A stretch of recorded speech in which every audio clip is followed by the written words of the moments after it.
Welcome, everybody, to this bonus episode of the Dodge Movie Podcast, as well as a bonus episode of The Long Rewind. Woo-hoo. Yes? Yes. Hi. Can we say that? Yes, absolutely. We're here with our good friends, Dustin Morrow and Lisa Molinelli, Hi. to talk about Brats, the movie that Andrew McCarthy wrote, directed, made. Brats? Brats. I thought it was brats. I watched the whole 90 minutes looking for sausages. This makes total... You've changed my entire view Now of this movie. we get it. I thought it was brats. That's why the Sausage King wasn't there. Oh, Abe That's Froman. right. There was not no there. Abe Froman anywhere in this movie. So I think I was about, half hour, 45 minutes into this, and I emailed you, Dustin, immediately, and I was like, you have to watch this movie because Dustin and Lisa, for those of you who are listening from our podcast, they have a wonderful podcast where they go over the 80s. And you guys had already talked about some of these films, and I was just like, this is the perfect marriage of our two podcasts. We need to do a bonus ep.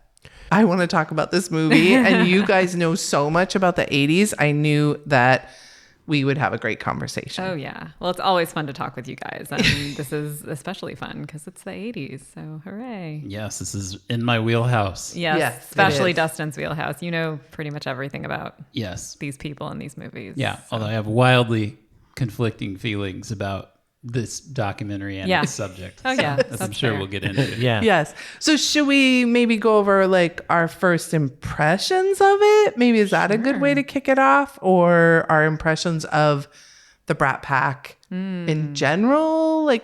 Well, maybe we should start just for people that haven't seen this movie, say what it is, which is it's a documentary funded by, I want to see ABC News. Is that who produced it? Correct. Right. ABC Studios. Based on a book that Andrew McCarthy wrote a year or two ago called Brats, a Love Story, or Brat, a Love Story. And it's all about his experience of the Brat Pack fallout from the 80s, which was an article written by, what publication was it? I think it was New York Magazine. Correct. Yeah. So yeah, New York Magazine, there was a reporter that embedded with Emilio Estevez to write a profile on Emilio Estevez and went out with Emilio Estevez into the nightlife of Hollywood with he and his friends who happened to be all these famous people like Rob Lowe and Andrew McCarthy and Judd Nelson, and then wrote a, depending on who you talk to, scathing account of their lives, painting them essentially as kind of unserious actors and people who were in it for the celebrity and the party and the fun. And Andrew McCarthy and all of these actors claim that this had a negative impact on their careers, and that Andrew McCarthy believes he's carried this around with him for 40 years, and so he's written a book about it and now made a documentary about it in which he goes back and he speaks to all of the, or most of the OG members of the Brat Pack to get their feelings on it, decades on what it meant for them and their careers. I would say the documentary proves that he hasn't gotten rid of it. He's been carrying it Just for the 40 plus existence years. of it. Right? Yeah, I For stayed sure. away from reviews of this before I watched it, as I do with most movies. But I did hear one critic say Andrew McCarthy needs a hug. That was his big takeaway from this movie. I Somebody agree. needs to give Andrew McCarthy a hug. Yeah. And it did at times feel like 90 minutes of therapy for Andrew McCarthy. And Yeah. it did at times feel like he was the only one who was really still yeah. carrying this Yes. around. Yes. Everybody he talked Right. to seemed to be. They've moved on. Yeah. To the point where if you watch the Emilio Estevez, which I found was the most interesting interview to me, because Emilio Estevez never does interviews about his old, like he's the one member of like the Breakfast Club that never ever shows up to any of the reunions. Even after Hughes died and they all went on the Oscars to pay tribute, he was not there. So it was really jarring to see him in this. And that interview in his kitchen, where McCarthy is just verbally spewing all of this trauma that he's carried around with him. You can see there are multiple points where Emilio Estevez has this sort of side eye where he looks directly at the camera, almost like Jim in The Office. and he's just like, and you can read his mind. You could, like, it's right on his face. Yeah. It's just like, why? Oh, this is why I don't do these. I'm never going to do another one again. So Right. any hope that we fans ever had of Emilio Estevez showing up to like a Breakfast Club Q&A or something were dashed because of this. What looked to me like an awful experience in the kitchen with Andrew McCarthy making this documentary. I mean, it reminded. I wonder if you guys felt this way. I was watching that conversation thinking, I've been in these conversations before. Yeah. I've been Emilio. I think we all probably have been Emilio, where you're just like, yeah, man, I totally get it. And you're like, when can I when can I leave? I felt like he was like- giving lots of off camera, but these cues like, okay, Andrew, good seeing you. Okay, Right, so yeah. the 101's pretty bad this Gotta time get of day, going. so yeah, you should probably hit the Traffic's road. horrible this time Yeah. of day. He's Yeah. thinking I can't leave. So yeah. He's a director, so he's probably Emilio, trying right. to direct. a Right. little. Oh, Yeah, that's true. I hadn't thought That's it that true. way. And Yeah. cut. That was great, Andrew. I find it interesting that you liked Emilio. I loved the Demi Moore section because I felt like I think through all of her years of 12-step work and sure. just deep, probably mental work that she's been doing, I felt she was therapizing him, which he needed desperately. She was that's reframing for him a lot of what they went through, and kind of, it seemed like she was helping him come to terms with this. Yeah. I also wasn't 100% convinced that they all thought it was a bad thing for their careers. I was absolutely convinced that Andrew McCarthy thought it was a bad thing. He very much did, yeah. But I wasn't convinced they all felt the same way. Like, I felt like they were all like affirming him and his feelings about it. Like, yeah, no, I know, I get it. I totally get it. But like, maybe they didn't all feel as bad about it. But I don't know. I just recently read both Blume's original article and then his retort. Oh, yes. And His current retort that he did in this year. Yeah. and he very much portrays them negatively, just as bad people. And I definitely could see how. In the retort too, or just Yeah. in the Yes, original? Bloom is not apologetic. In Right. the retort, he actually, I believe, even claims to have kind of given them more of a career by putting this out there, and it got such currency. And he talks about how Carson name-checked his Brat Pack invention on air. But I could see how, as a young person in my early 20s, if somebody in print said that I was a jerk, that would really bother me. I could kind of see Andrew McCarthy's point then. But then... talking about Demi Moore and some of the others, they've moved past it. Rob Lowe seems to actually enjoy it. Like, he has a chuckle, like, oh, remember when we were young and we did these dumb things and people called us this thing. So watching it, that was kind of interesting. I do think I have maybe a softer spot for Emilio, because in the Blume article, they even talk about one of my favorite Emilio Estevez films, Men at Work. And so I like him as a director as well as an actor. So to me, I kind of feel like he did just fine. And he seemed okay with it. He seemed pretty settled. So that's the thing for me, is how do you get beyond that? Or do you get stuck when you're 20? Yeah. Well, we can have several debates about this movie. And so since you're bringing this up, maybe this is the first one to have, which is this question of, did this really actually hurt their career, or did it help their career? And I would side with Blume on this, that I think this actually helped their career. I would agree. It helped their longevity.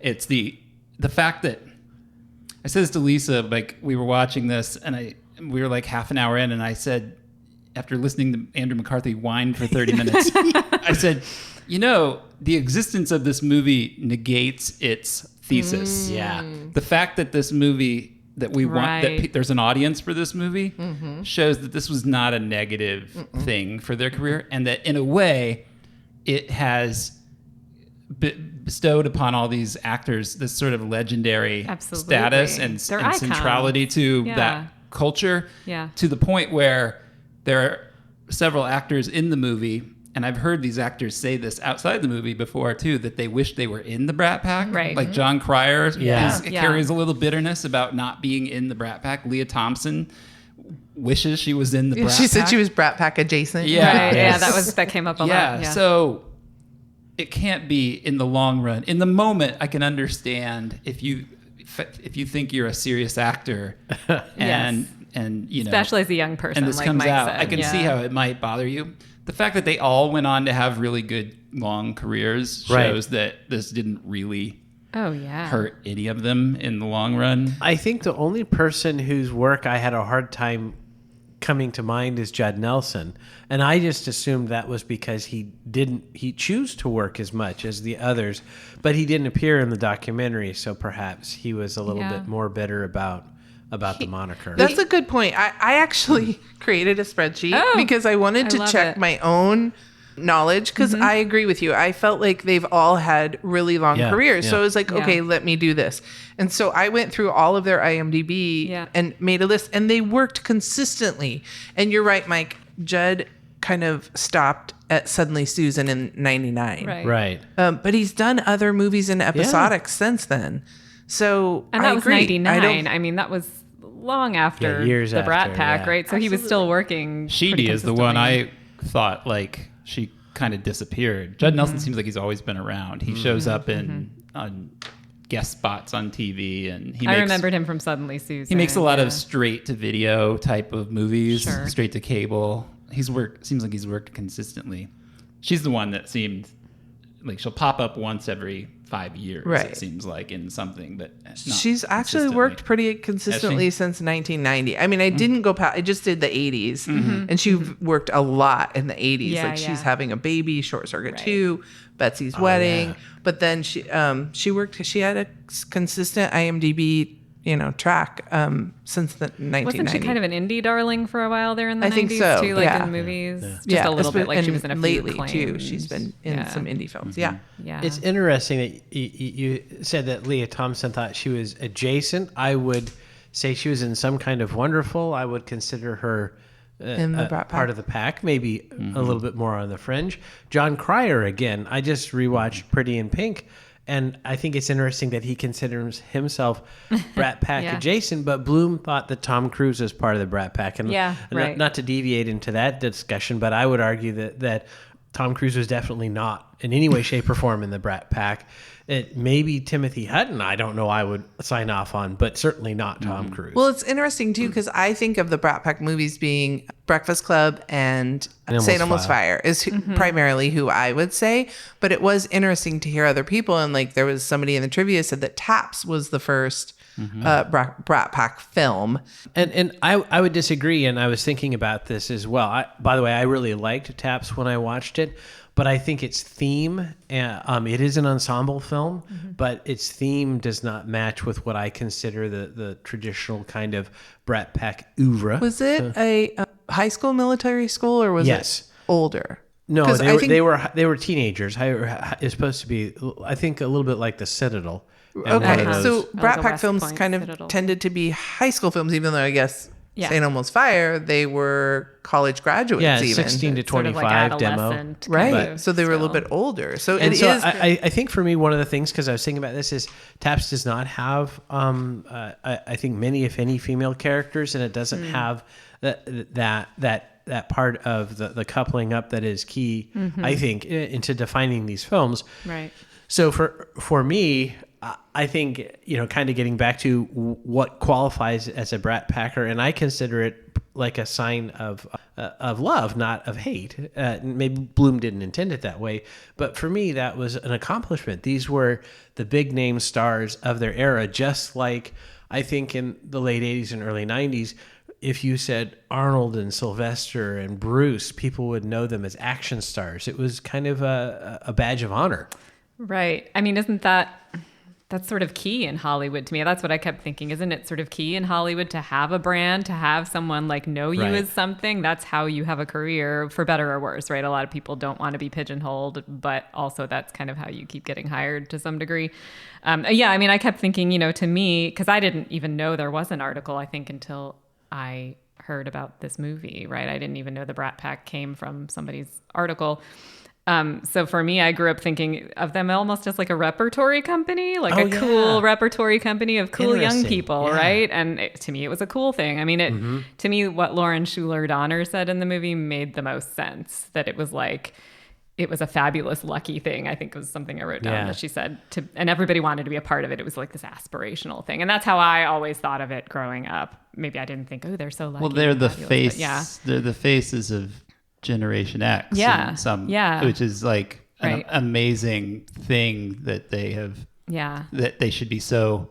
No one would be if he wasn't in the Brat Pack, no one would be thinking about Andrew Probably McCarthy not. today. I mean, he's made Correct. he's made a career in the last 5 years of talking about the Brat That's Pack. also true. Right. It's very And so he's a Ouroboros. travel writer. That's what he does Yeah. now, and he directs episodic Yes. television. He directed a lot of The Blacklist with James Spader, who's a friend of his because he knows him through being From in the the Brat Brat Pack. Pack. Yeah. Some kind of But wonderful. anyway, Yeah. Or Pretty in Pink. Funny that he Yeah. didn't talk to James Spader. Speaking of all that. But yeah. I mean, the 80s, the movie gets at this, and this was the most interesting part of the movie to me, and so I was bummed that it only comprised about 8 to 10 minutes of it, which was this was a return to after the 1970s, which was an era of more adult filmmaking. That is to say, films, not adult filmmaking, films. Although that there too, were plenty of those too. Deep Throat was very big in the 70s.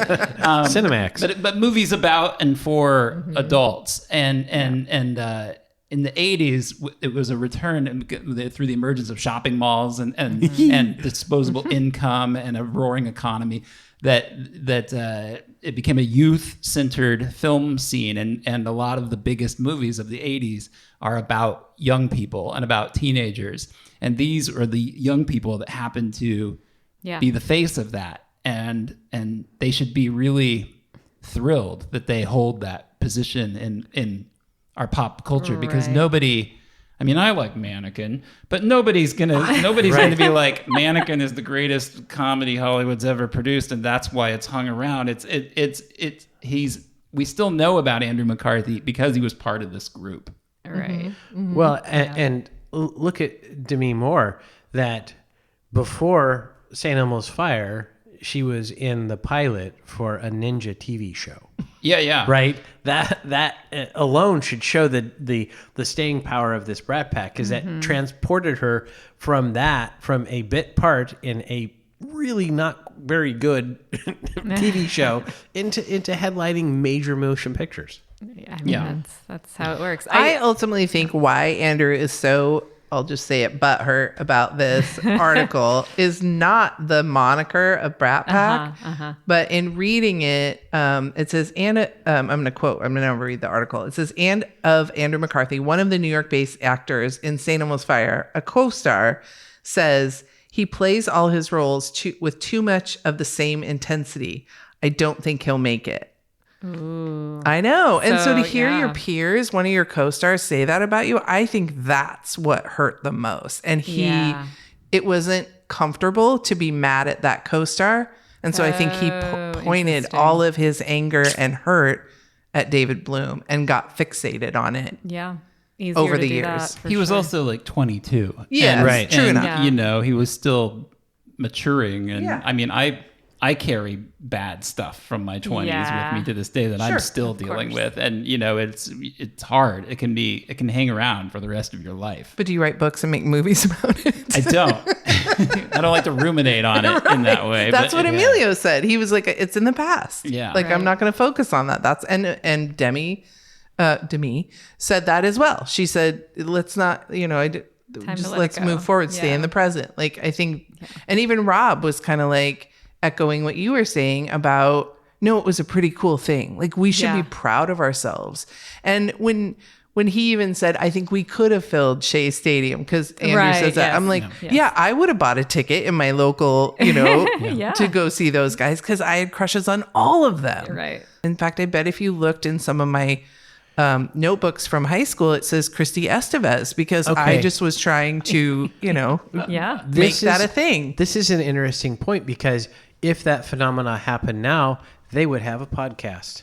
Oh, Right? Absolutely. Just like Smartless. And they would cash in on it, and they would sell out Madison Square Garden for a live recording of their podcast. I can't believe Andrew doesn't have a podcast. Rob where he's does. Rob has a very rewatching all of his- successful Yes. podcast. Well, this brings right? up another question: is could you have a Brat Pack today? And I would argue you couldn't, because this was an era where a magazine article could be this big a deal.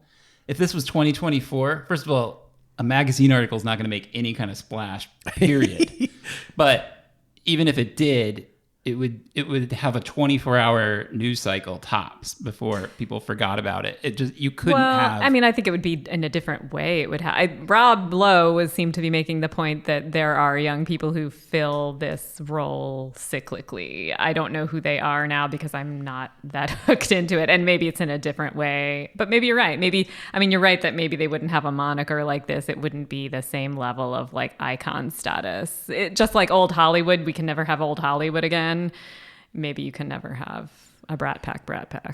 But who in 2024 is the face of well, that's the thing. I mean, cinema? I'm not a young person, so I don't. Is there youth-based cinema right now? I don't know. Maybe not. Sure, there's movies about teens but they're mostly comedies, and they go to Netflix, right, where they again stay in the news cycle less than a day, maybe. And so, who is it? I mean, it's what's his name? Tom Holland, I guess, because he plays Spider-Man. Maybe it's Timothy Chalamet. But Maybe. if you tell me Zendaya. if you tell me people are going to be obsessing over Timothy Chalamet in 40 years, like, It I don't seems know. unlikely. No, you're right. I just don't I see mean, it happening. The branding of the Brat Pack gives it a lot of staying power. Branding is huge. Well, I right? think that's a good point, because it's the economics of it that we had this magical time period, because during that time you still sold posters in the mall. And so there was a very limited set of things you could talk about and think about. We were just talking about in a movie, a particular kind of alarm clock, and how kids our age would watch this thing, and we were fascinated with it. And I said, it's because we had no iPhones. That was entertainment to us. And that doesn't exist now.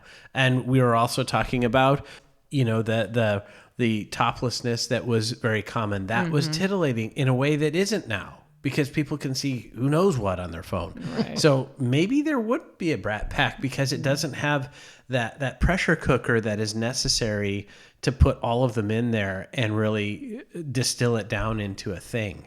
Yeah. Yeah, maybe. I think that Lisa's idea, like this is a repertory company, is the thing, because I don't know that you see the same actors working with the same actors today, not in that way, with the frequency that you did in movies that are considered really important to the culture. Right. Not in It just- that way. it just I mean, doesn't seem there's to Marvel happen. and stuff, but that's not the same at all. It's very different. Yeah. Yeah. Yeah, I don't think the Marvel movies capture the imagination. I agree. They're Yeah. more cotton Well, and candy. their fantasy. I think the reason the Brat Pack movies we all associated with them is because we could find ourselves in one of those okay. Or characters. you knew those people, or you related to it in some way. Let's ask music teachers how many people signed up for saxophone lessons after St. Elmo's fire, right? Exactly. Oh, Lordy. I do want to say that, and I touched on this earlier, that there's like 10 minutes in this movie.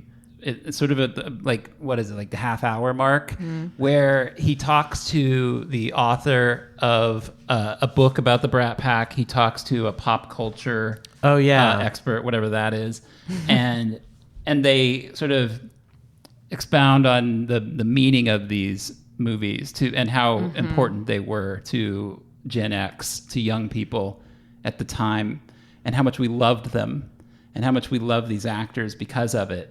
And I really wish the documentary had been about that, or been more about that than it was about Andrew McCarthy airing his beef. His broth, if you Absolutely. will. No, you're spot on. It was at a half hour that he started talking to all these people, and that's where, like you said, a lot of the meat of this, and everybody praising. I mean, even Malcolm Gladwell is like, "Yeah, I'm Ducky." Like, Right. Yeah. Yeah. So why do we care? Right? Is it purely nostalgic? Is it rose tinted glasses? Is it because we saw these are the movies we saw when we were young, and when you're young, you're innocent, and we all look back, or hopefully most of us look back fondly on our childhoods. Not everybody does, I know. Is it because of that? Is it because the movies were better then than they are now? I mean, is it because they were more representative of culture than the teen movies that are being made now are representative of their culture? I mean, what was it about this set of films, The Breakfast Club, Pretty in Pink, St. Elmo's Fire, 16 Candles, the Hughes stuff especially, like, why does it matter? I assume it matters to you guys because you do a movie podcast and you're Gen Xers. Right. So, Well, I think to me, The Breakfast Club was different than any film I can remember that era in that we talked about it outside of the film. Yeah. Like that. And you mentioned I'm a Ducky. This was a conversation that was had many a time. Which character are you? Well, I think I'm a little of this and a little of that. That it was kind of the Myers-Briggs type indicator of our generation, right? And so that was important. Was it better? I would argue that film is a very good film. So yes, at a certain level, it's better. But I also think there's a certain amount of, at that time, we were a little more positive, right? It was a little more aspirational in those films. And now I think movies for young people now. but the movies weren't. If you really watch those movies, like Ali Sheedy says, when you grow up, your heart dies in The Breakfast Club, right? And those movies were very... To me, they were real. Like, Yeah. they weren't happy because it was finally saying, like, Bender gets beat up at home. And Ali Sheedy, like, was she homeless or almost homeless? Or she was definitely of a lower socioeconomic... They do have happy endings, though. Yeah, that's I was gonna say. They go through some challenges, but ultimately it's an uplifting, positive finish. And again, this maybe more deviates into John Hughes' work than others, but to me that is part and parcel of it, because you could say, even if I was the Ali Sheedy, the weird one, that there is hope for me. Well, just look, at the end, she's looking more like Claire. Right. And she's getting with the guy, the wrestling star. Didn't she get with Yeah. Emilio Estevez at the end? Yep. So she actually turned into, was her name Claire in the movie? Yeah, I think or Claire, did I that mix sounds right. movies? No, I think you're right. Yeah, I think that's Claire. right. So And so isn't that interesting that instead of just, you be you, girl, you be the goth girl. No, she turned into the pretty girl and got the wrestling star. And so you look at Anthony Michael Hall, who played a nerd in several films in this, and that was not. I think it didn't work against him. It worked for him. He was a sympathetic character. The other little nerds are like, "Yeah, Oh my you're one of gosh, yeah. us." So to me, it resonated with something. But I think there was, getting back to Dustin's point, a certain era where we had just enough media for this to blow up, but not so much that it got lost. Well, I think too, what you guys talk about on your podcast a lot is also just kind of what you're saying, the access to the media. These were movies that we were going back to the video store and looking in the return. Is anybody returned Breakfast Club? I want to watch it again. Yeah. Like those, we wanted to see them again and again. And then when they came on the few streaming services, even though we didn't call them that, the cable channels, we Breakfast were Club's so on. excited, and Right. I would tape it. I would tape The Breakfast Club. That would have been a movie I would have grabbed off of HBO or whatever. So the consumption of these definitely, I feel, was more heightened because we just have so much. You can barely even watch what's out there, let alone watch it multiple Yeah. times. Well, and I'll tell you too, Breakfast Club was a rite of passage kind of in my high school. And I don't know how many people had this experience, but this was shown in our health class. Yeah, Molly Like, Ringwald wrote yeah. an article, and she spoke that Yeah. teachers are showing Pretty in Pink in these. And I think it was for a long time. Maybe they still even do it some places. I don't know. But I was a senior in 1996. And we watched The Breakfast Club in our senior year health class and talked about it, and that's long after it came out. So, Yeah. and that probably went on. Let's talk about so what is a Brat Packer? Yeah, right? I have a list. So the here. list is Estevez, Lowe, McCarthy, Moore, Nelson, Ringwald, who's not in the documentary. Yeah. Correct. Sheedy, and Anthony Michael Hall. Right? Okay, is Mayor Winningham? No. Not according to most lists. It says. Oh my gosh, I would totally. No. I mean, I read a few articles and about debating who's Yeah. in and who's out, and Which that is- seems to be the group that's the people who left out that you might think would show up were Matt Dillon, Mayor Winningham, John Cusack, Robert Downey Jr., Mary Stuart Masterson, John Cryer, Sean Penn, Tom Cruise, Kiefer Sutherland, James Spader. Surprisingly, that's the one that That's kind of the really big surprises surprise. me because he was in a lot of those movies. He was, yeah. I know. Charlie Sheen is not in. Jamie Gertz is not in. That's a good Patrick Swayze.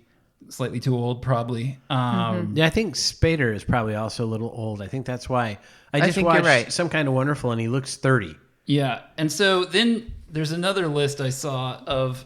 Do you have this of all the movies that I don't have the list. of that had at least 2 Brat Packers in them? So the question was like, what does it take to make a Brat Pack How many? movie? What's and there's critical actually mass? a lot fewer than you would think. There's only like 10 or 12 movies that had.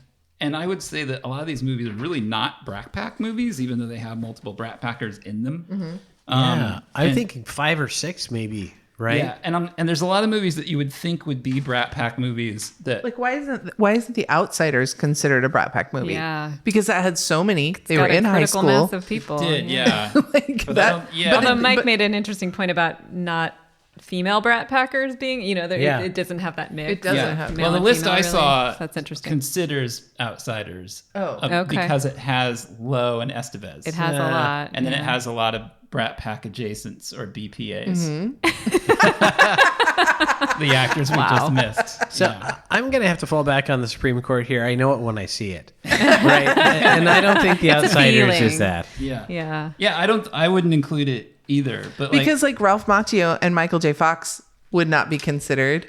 But No. why No. not? Yeah, such a So, good so here's question. what I think is in my don't know. expert opinion as a experienced 80s movie podcast. Yeah. Yes. So it's Breakfast Club, Absolutely. obviously, right? Yeah. Pretty in Pink, obviously. Okay. Yeah. 16 Candles. Yeah. About Last Night, which is Okay. a David Mamet romantic comedy Ooh. with Rob Lowe and Very and, interesting. Demi Demi Moore. Moore.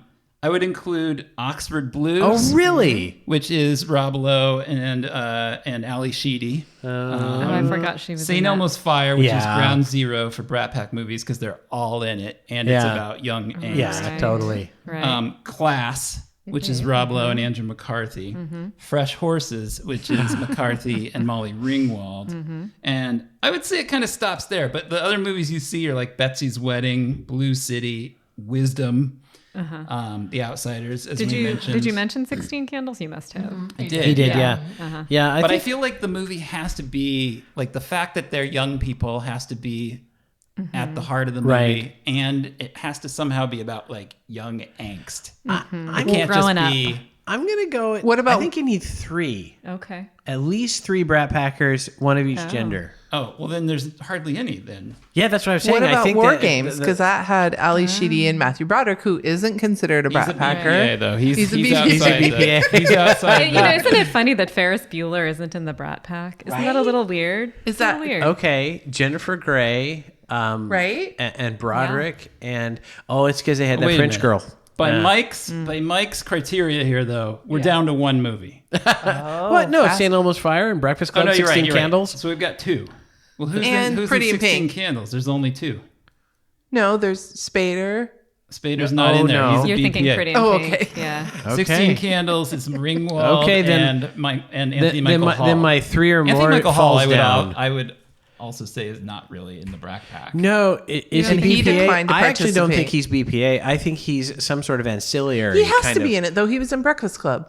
Yeah, but there's something about him that I think, like Michael J. Fox, he's in his own category. Well, I wonder if I it's don't think he's part of the repertoire. in David Blume's part of the movie when he's talking to him. He was like, "You guys were all adults. You weren't minors. I wouldn't write about minors." And I think Anthony Michael Hall was a good minor for at least for those movies. Well, I think. So was Molly Ringwald. Molly was, was for she? Breakfast Yeah. Club. Oh well, I don't know if she there was part of the that article scene or not. where Bender drops the pencil and looks at her panties. That was not that's her, not her. Oh, because crotch. she's a minor. Because her I mother see. was like, "You're not filming my I would daughter's love it if that was crotch." John Hughes.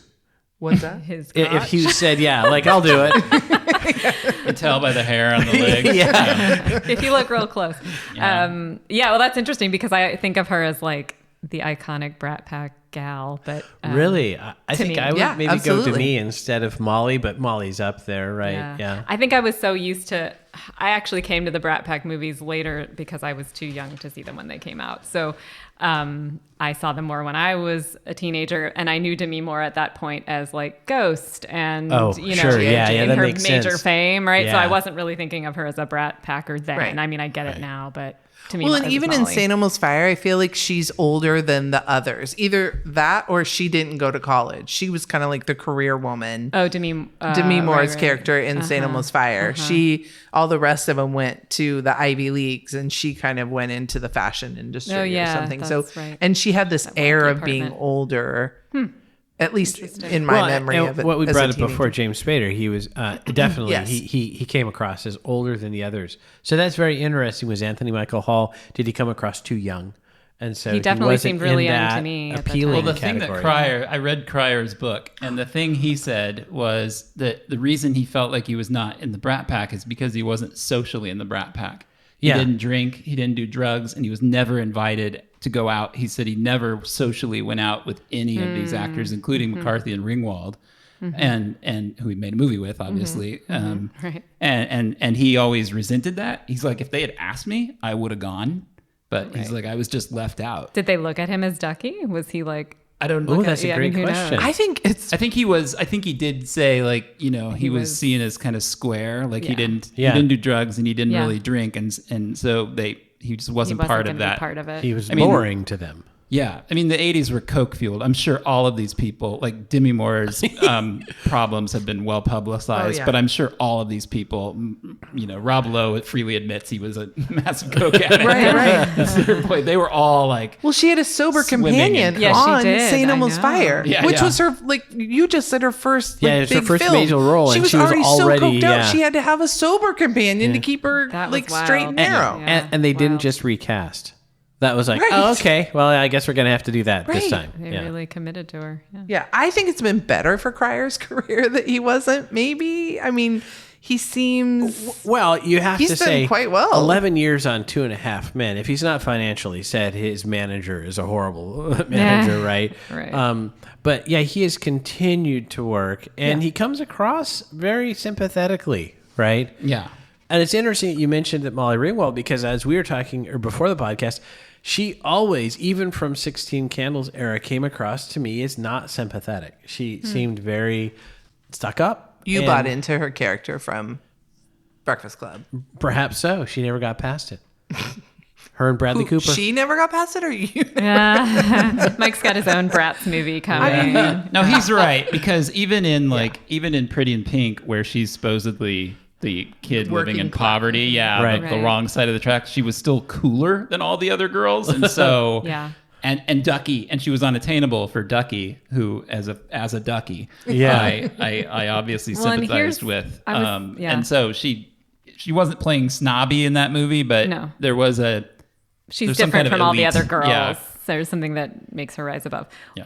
The thing I wonder about John Cryer is like, it's okay that he wasn't part of the Brat Pack because he had his own brand. He had Ducky. He was Ducky. Right. And that gave him a lot of cachet, I think. I think that's his Brat Pack. Speaking is of Ducky. which, where do you guys land on Ducky Oh. versus Blaine? Yeah. Oh, I hate Blaine. Ducky all the way. Ducky. Really? Yeah. I disagree. I mean, I'm sure when I was 16, I was like her. I wanted to date the Blaine. But I probably hung out with the Duckies. I mean, that's Pretty in Pink right there. I'm so right? glad That's- that she yeah. didn't end up with Ducky, because the I'm movie not. to me would have felt like a giant lie, because I was a Ducky, and John Hughes is a filmmaker that I really loved back then. I still love him, and one of the reasons I love him is because he doesn't lie to his audience about teenagers and their troubles, and it would have felt like, I mean, I get the having a fairy tale happy ending, but that's what it would have been. Like she would pick Blaine. Right. There's no girl in the real world that would have picked At least Ducky. at that age, as Christy is saying, at Yeah. that age, that's. how I mean, you that's think. why Yeah. that's why she picks Blaine, is because Right. is because Molly Ringwald said this is ridiculous. Like my character would not go with Ducky, and then he's like, no, people are gonna love it, and then they did the test screening and people hated it, and he was like, oh, Molly was right all along. So they went back and reshot it with the worst wig in Hollywood history. Yes. Which everyone admits to now. Yeah. But yeah, so I feel like it had to be Blaine in order for the movie to ring true to me. Absolutely. Yeah, I agree. But I'm not surprised you like Ducky, because you're a fan of romantic comedies. Oh, you're yeah. always going to go for the Hollywood ending, the happy ending. Oh, Well, and who yeah. doesn't like Ducky? Everyone likes Ducky. Yeah, Ducky steals that film. Yeah. Right. And it's sad to me that John Cryer is it sounds like sad that he's still identified as Ducky. I think that, again, it's a badge of honor Well, that's what I'm saying. Yeah, it's his to brand. be that character, to have that lasting position, because he's not a bad character. Everyone loves that character. It's fondly. I think you're probably right with Teenage Love that Blaine was probably a more probable choice for her. I would argue there's a third road, which is she doesn't pick either one, which also is that probably would have been the best possible ending. Yeah, I think that maybe she doesn't would need have either of them. Right. But That would be me today. Yeah, that's what it would be today. Yeah. Right. Yeah, that wasn't going to happen in an 80s movie. No. no. In the 80s movie, you had to pick. You couldn't not pick. What about this? Here's the other Hughes controversy. Speaking of Hughes endings, Ali Sheedy's character at the end of Breakfast Club as you were saying, gets this makeover and then inexplicably goes with the guy that she's expressed zero interest in for the previous 90 minutes, the Estevez character. Where do you stand on that? It doesn't ring true, because I don't think Emilio Estevez, he understands his standing. That's the whole point. He's in detention because he was trying to prove who he was in the hierarchy of the high school cliques. Mm-hmm. So I don't think he would risk his own credentials at school on Monday being seen with her character. Here's something I'm not remembering about the Breakfast Club. It's interesting that you immediately think about it from his point of view, though, and not from hers. Well, because you asked. Would she? Oh, would she? Would she? Oh. Would she submit to that makeover and then be attracted to the high school wrestler? Yeah, because I think as the girl who associates with Ali Sheedy's character, I was her. Minus I wasn't in the goth, but that's who I felt more aligned with. You are always aspiring, and because you want those credentials, you want to be one of the popular kids, even though you absolutely hate them. Yeah, and I think that's but you right. want to be in that and strata. I'll also say, I mean, the thing that rings true to me about the makeover is, as you say, the aspirational thing. You hate it, but you want it. But also, like, you're bonding. You're girl bonding. Makeovers are part of girl bonding, at least at that age, in that context. And you're playing around with identity all the time, right? Like, so maybe I'll try and see what it's like to be the girl with the makeup and the pink and whatever. Mm-hmm. So that actually, whether it's good or not, or a good message or not, that's a different question. I do think it sort of rings true that she would submit to it. I would argue that the girls that I knew in high school that were the goth and in that category had a history of they would go with the popular jock if given the option. Right. And maybe it's what Christy's saying. It's about the popularity. As the Anthony Michael Hall, I very much felt that it was all based on popularity and physical appearance and all of that. So to me, it was like there was no world in which anyone would go with the geek.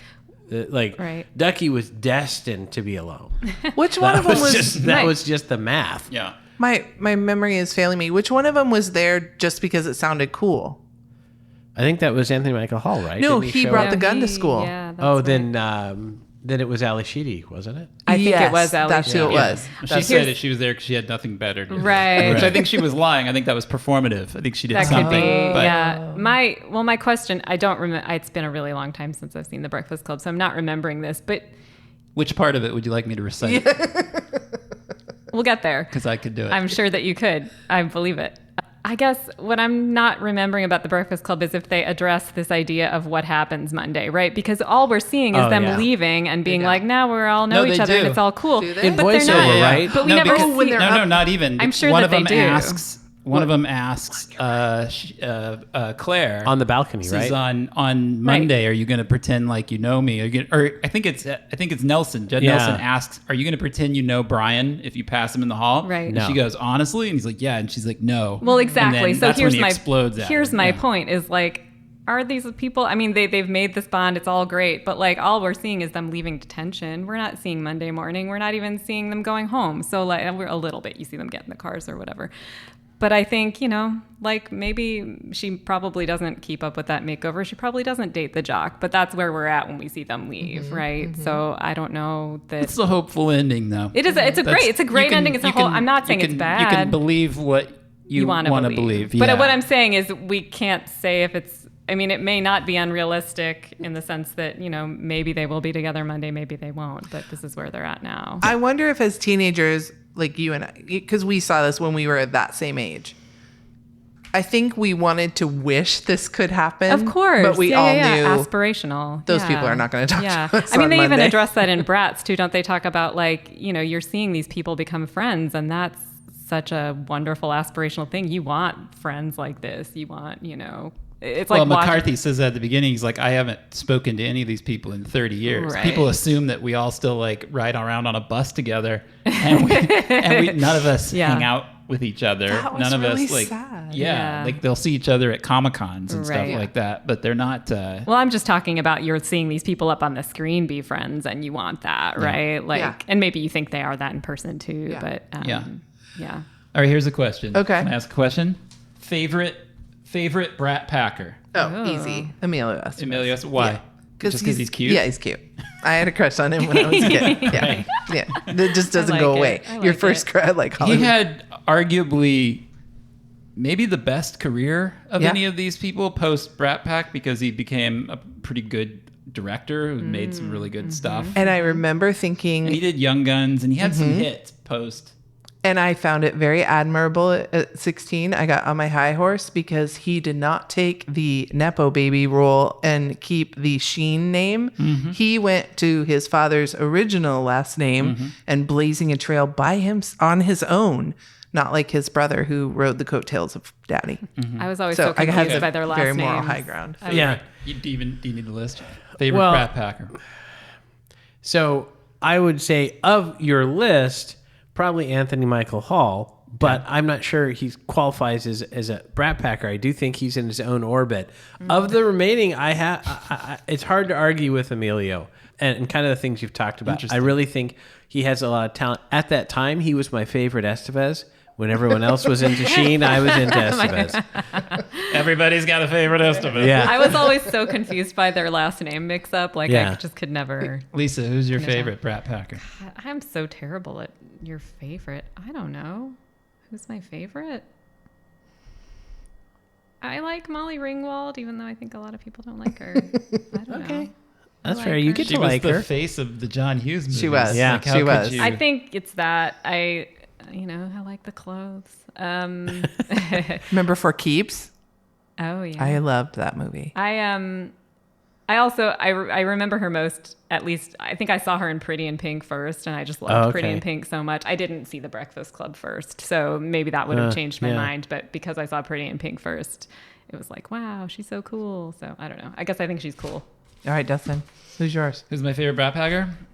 Yeah, I mean, probably as an icon, it's probably Molly Ringwald.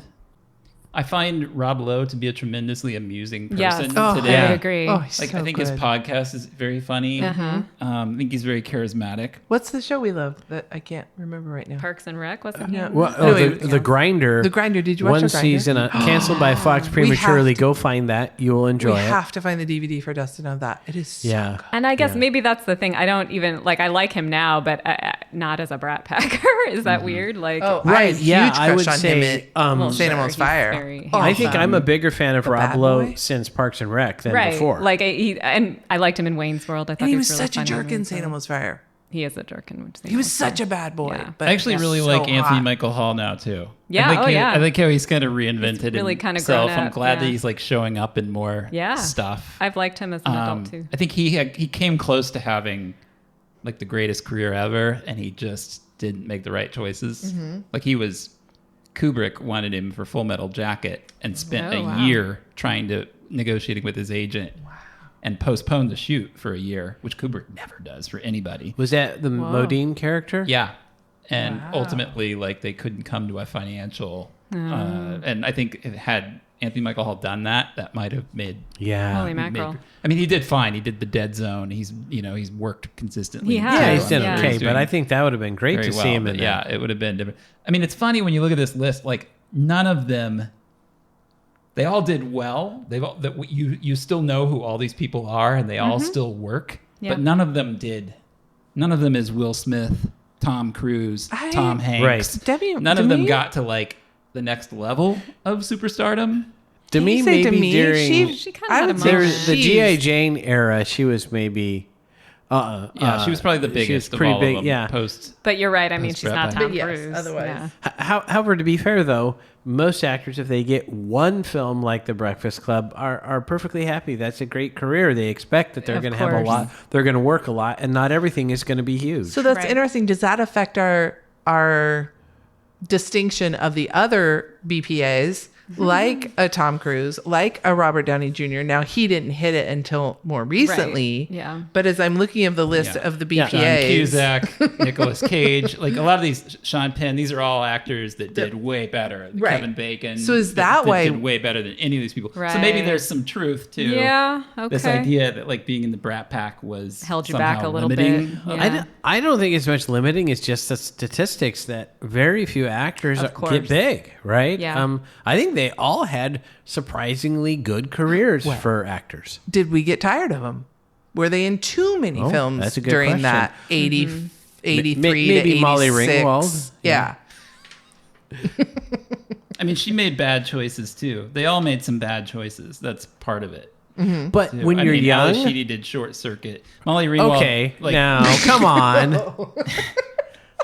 well, I mean, that was her big post Brat Pack sort of accomplishment. was- You could criticize Fisher Stevens for Short Circuit, but I don't think Ali Sheedy deserves that. Plus, it was filmed in Oregon. No, I'm saying the movie. I mean, I like these movies. I mean, look, but Andrew McCarthy did. I mean, this is a guy that in if you believe, and I think you have to, his whining in this film, like he thought of himself as a really serious Yes. young actor, Dramatic and I think actor. he had aspirations to be like. He was like a New York actor. Laurence Yeah, Olivier. like he Yeah. wanted to be Brando, like they Yeah. all did, or De Niro, Yeah. or Pacino, or whatever. Yeah. And then he did Weekend at Bernie's and Mannequin. I mean, those are the types of. And then he Okay. did like made for cable movies. And there's plenty of love for those movies, but as you're saying, there are. they're not We going to love make you and those were Brando. hits, Yeah, and that's right. fine. And he picked them. He did them. I mean, who knows what he was being offered, but yeah, I mean, he was always sort of a lightweight.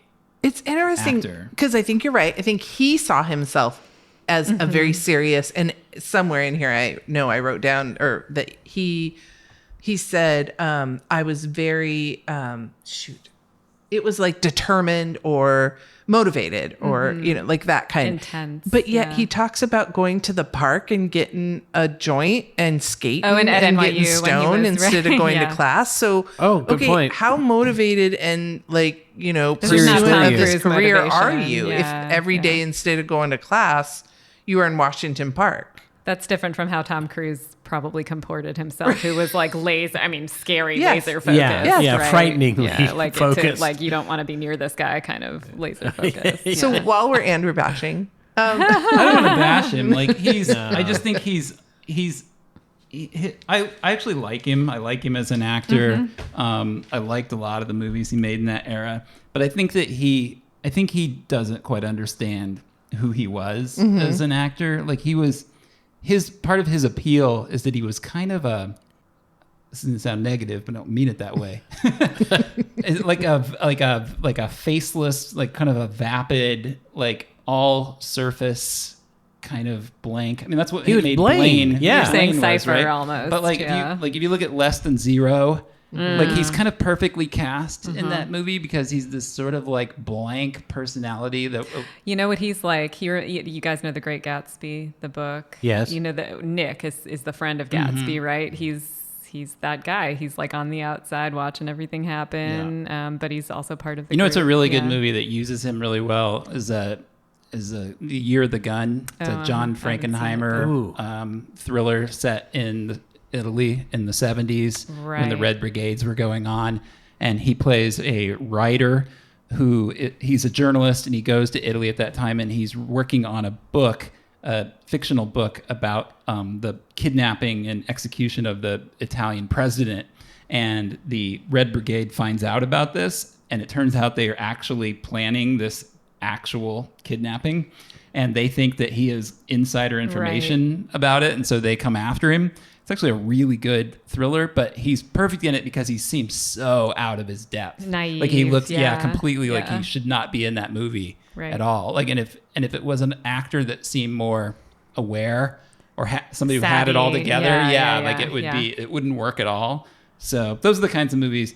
Our mutual friend Brian Trenchard Smith made an Andrew McCarthy movie where he was used pretty well too. It was a made-for-cable movie called The Escape Clause, about a guy who's just way in over his head and gets mixed up in all this intrigue. Brian worked with Cusack as did. well, right? Yeah. Yep. So, all right. Is BTS in the Brat Yeah. Pack? Is he a BPA? Yeah. He's his own thing. You'll have to ask him. Yeah. Well, I was just going to ask you, what did you think of the way that he chose to make the film? Mike was a good annoyed by question. all of the car scenes showing Andrew getting lost. Oh, interesting. Going to the different... It was annoyingly shot. The fake film footage Yeah, that all was the like all jerky. That would like it was grainy. I did like that he acknowledged that he just set up his iPhone at one point Right. to like as a and B asked camera. Allie to like frame it for him. Yeah. She did.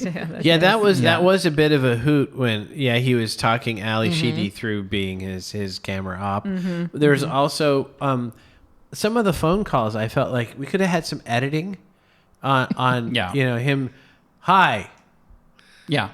Yeah. Why are we listening to this? Right. We haven't talked about the central appeal of this entire movie, Oh my which is God. seeing all of these homes. Oh my God, their houses. Yes! That was so that much was fun. the whole Emilio Estevez's kitchen is the room I want to die We were in. just like, these It are beautiful houses. It was one gorgeous, and that's again, talk about a movie negating its own premise. If this was so injurious to all their careers, Right. they've done okay. They're- Yeah, These they're all- houses are unbelievable. Yes, I want to go to Demi Moore's house. I had to I know. pause so we could talk about how upset Leah Thompson must be that no one cleared Oh the my kitchen God, I said table the for same that thing. interview. I was like, why? There's an Amazon box. Yeah. I mean, I was Yeah. like, whose the idea whole was time this? I'm Yeah. distracted by what Yeah. snacks I they the Ritz like. crackers. Oh, they like Cheez-Its? I was Okay, real I surprised see where they're that going. they I was like, they must have other rooms in their house. I was really Right, surprised. or I think even that's why just- Leia said, I'm going to take my interview out into the Right. garden. Yeah. But I'm just thinking, take an arm and sweep that onto the floor if I'm you going to had hope to. nobody knows I'm married to Howie Deutsch right now. Oh my my goodness! gosh. But That was funny. yes, and Demi's house is.